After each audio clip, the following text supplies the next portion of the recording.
Solving crimes versus the right to privacy tonight at the heart of the debate centering on flock cameras. Police say they are invaluable, but many are raising questions about the information coming in and where it's going. KFDM's Kennedy Hobbs joins us in studio with a closer look at the balance between public safety and privacy. Kennedy? Flock cameras capture images of vehicles and license plates as they pass by.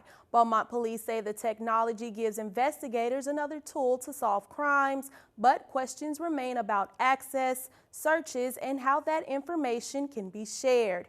Here's what Beaumont police and an attorney who is an expert in constitutional law told me. Across Beaumont, cameras are watching vehicles move through neighborhoods and along major roads.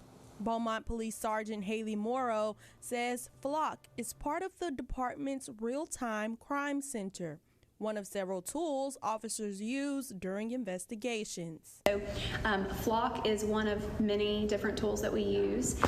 These are specifically license plate readers, so they just capture an image of a vehicle with a license plate, and we use that as investigative tools when we're investigating a crime or a missing person. Morrow says Beaumont's real-time crime center has assisted with more than 300 investigations, but she says that number covers the center's technology as a whole, not flock cameras alone. And the exact flock numbers are still a question.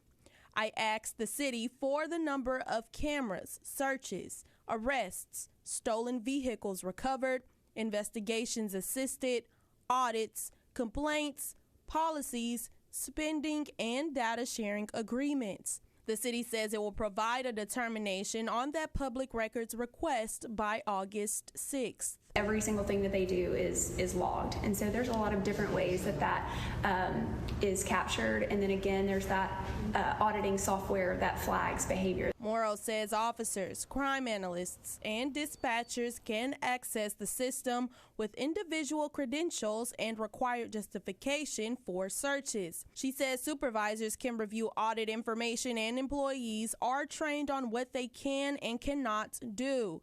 But how far should that access go? It is legal for them to collect it as long as the circumstances support it. In other words, if they have probable cause, then they can record what they're trying to get with the flock camera.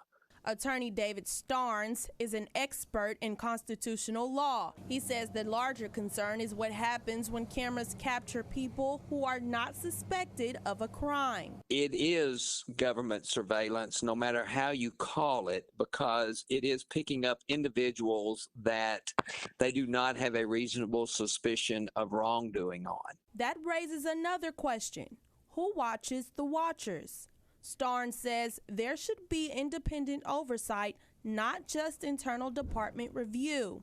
And he says communities should have a voice before surveillance technology expands. Well, there needs to be some oversight. There would have to be a third party that monitors what's going on in order to make it evenly balanced between the suspicion versus the invasion of privacy of individuals that just happen to be caught on the camera. Beaumont police say the goal is simple: solve crimes, recover stolen vehicles, and find people who are missing. KFDM reached out to the city to learn more about the information coming into the Flock system. We'll continue following up for answers. Reporting live in studio, Kennedy Hobbs, Aaron, Kimberly, back to you.